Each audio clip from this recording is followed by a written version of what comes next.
தாய் கழகத்திலிருந்து பிரிந்து சென்றவர்கள் மீண்டும் சரியான பாதைக்கு திரும்ப வேண்டும் என முதலமைச்சர் திரு எடப்பாடி கே பழனிசாமி வலியுறுத்தியுள்ளார். வெளியில் இருப்பவர்கள் மாண்புமிகு அம்மாவின் உழைப்பால் பதவியை பெற்றவர்கள் என்பதை மறந்துவிடக்கூடாது என்றும் அவர் தெரிவித்துள்ளார். கோவை மேட்டுப்பாளையத்தில் இன்று அஇஅதிமுக சார்பில் நடைபெற்ற நிகழ்ச்சியில் முதலமைச்சர் திரு எடப்பாடி கே பழனிசாமி பங்கேற்று 3000 பயனாளிகளுக்கு 10 லட்சம் ரூபாய் மதிப்பிலான தையல் இயந்திரம், சலவை பெட்டி உள்ளிட்ட பல்வேறு நலத்திட்ட உதவிகளை வழங்கினார். அப்போது பேசிய அவர், தாய் கழகத்திலிருந்து பிரிந்து சென்றவர்கள் மீண்டும் சரியான பாதைக்கு திரும்ப வேண்டும் என முதலமைச்சர் திரு எடப்பாடி கே பழனிசாமி வலியுறுத்தினார்.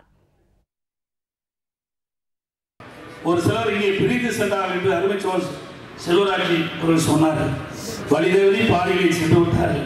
மீண்டும் சரியான பாதைகளை அவர் வர வேண்டும் என்று அன்போடு இந்த நேரத்தில் கேட்டுக்கொள்கிறேன். ஏனென்றால் இதே புரட்சி தலைவி அம்மாவர்கள் இரவு பகல் வாராமல் தமிழகம் முழுவதும் சூறாவளி சுற்றுப்பயணம் செய்து தன் ரத்தத்தை வேலியாக மண்ணிலே சிந்து இந்த மாட்டு மக்களுடைய அன்பை பெற்றார். அந்த அன்பை பெற்ற காரணத்தினால்தான் நான் முதலமைச்சராக இருக்கின்றேன். இங்கே இருக்கிறவர்களெல்லாம் பதவியிலே இருக்கிறார்கள். வெளியிலே சென்றவர்களும் அம்மாவுடைய உழைப்பால் பதவி பெற்றவர்கள் என்பதை நேரத்தில் எண்ணி பார்க்க வேண்டும். ஆகவே இன்றைக்கு மக்கள் அம்மாவை நம்பி வாக்களித்திருக்கிறார்கள். ஆகவே அவர்கள் எண்ணி பார்த்து இதயம் புரட்சி தலைவி அம்மாவுடைய ஆட்சிக்கு ஆதரவை அளிக்க வேண்டும். அம்மாவுடைய ஆட்சி நடைபெற்றுக் கொண்டிருக்கிறது, இணைந்து செயல்பட வேண்டும் என்று அன்போடு இந்த மக்கள் வெள்ளத்திலே அவர்களை வேண்டுகோளாக இருக்கின்றனர்.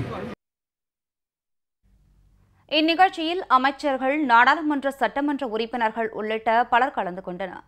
நிகழ்ச்சியில் பாமக உள்ளிட்ட பிற கட்சிகளைச் சேர்ந்த 1000க்கும் மேற்பட்டோர் முதலமைச்சர் திரு எடப்பாடி கே பழனிசாமி முன்னிலையில் அஇஅதிமுகவில் இணைந்தனர்.